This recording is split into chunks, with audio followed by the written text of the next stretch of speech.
All right, everyone. So, Bully is one of the hidden gems of gaming, and it's not even really hidden. All right, this is a game that people know about, and it's one of the best games, really, I've ever played. I loved it. I remember back in the day wanting it so bad. Finally got it. Finally played it, and it lived up to every expectation that I had. And I think a lot of people always said, "Oh, well, I want a Bully too, right? Why not? I want a Bully too."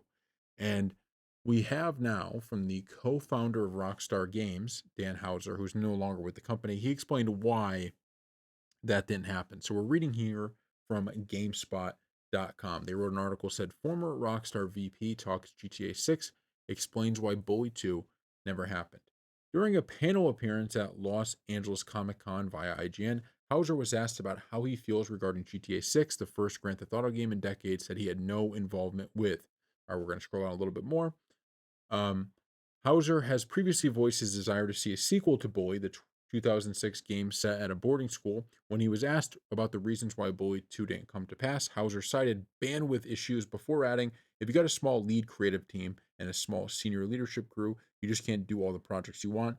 With certainly how we're structuring it, we were trying to do two projects with a very fairly small team, and just really trying to think through that. How how can we do that and keep them both moving? So, this is, I think, and I'm not, so I'm not an expert in this industry or anything like that, but I think this is one of the things that makes Rockstar so different from a lot of other companies, because there are so many companies that would say everybody wants a Bully 2, so we could just cash in on a Bully 2, right? Sure, how we actually do things here wouldn't be conducive to us making all the games we want to make and the Bully 2, but we're just going to make it. And the fact that they don't, it's weird because I really want a Bully 2, but it makes you go, you know what? Respect for that, right? Respect for that. Because at the end of the day, if a Bully 2 came out and it wasn't what we wanted, that's always kind of like those are series killers, right? Instead, this will always be a game that we're like, maybe we'll get a sequel.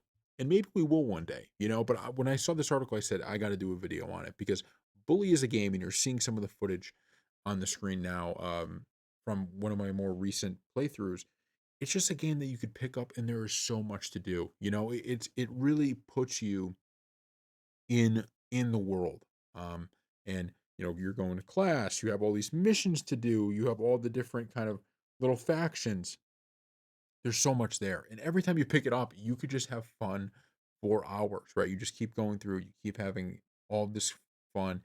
And it also, when I was last playing it, it made me think like there's so much more you could actually do. Like with the type of games they can make now, like there's no real faction system, right? Like there is in the game, but there's no like you do this and there I think there like kind of is, but it doesn't really play any part in the game. Like you start your enemies with these guys, then you're friends with these guys, enemies with these guys, friends with these guys, enemies with these guys, friends with these guys. It's like it's not a full, I shouldn't say there's no system like that.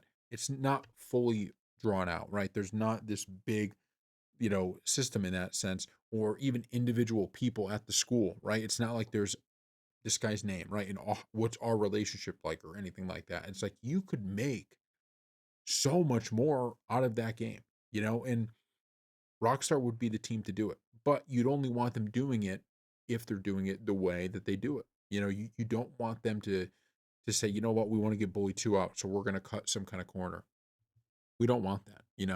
And I also think, and this is just kind of me, as you think about why a bully game should, why a bully 2 should exist, right? Why should that be a game that we want? And there is a level of, part of the charm of that game is how kind of arcadey it is, right? And so maybe if they really went all in and made it like super in depth and super realistic, maybe it wouldn't have the same charm as the initial one. And you're seeing all these games get remastered, like why not go ahead and just remaster that one again? I think the scholarship edition is considered I don't think it's not a remaster, but that's like a more upgraded edition, I think, with some changes. But I would say, look, go ahead, remaster that game, let people fall in love with it, and if there's enough hype behind it, go for Bully 2. Because there's so much there. There is you think about all the games that have come out since Bully, right? And what those games, the kind of little details of how factions work and all of that. You could put that into Bully right now. It would be phenomenal. It really will. But I don't know if they'll ever do it, because I do think there's a level of this is a gem, and you don't want to ruin something. You don't want to produce a product that's not great. And everything else, and even like honestly, like even the character, like I wouldn't want to play that game with a different character as the main, right? Like I would if Bully 2 came out, I'd want to continue with that character, right? I just would. So there's a lot of things I think that definitely come into play here, but I hope one day we get it because it's so worth it. It's such a good game. And if you haven't tried it, go ahead and try that game because Bully, you will fall in love with it in a second. So thank you all for watching. We'll see you next time.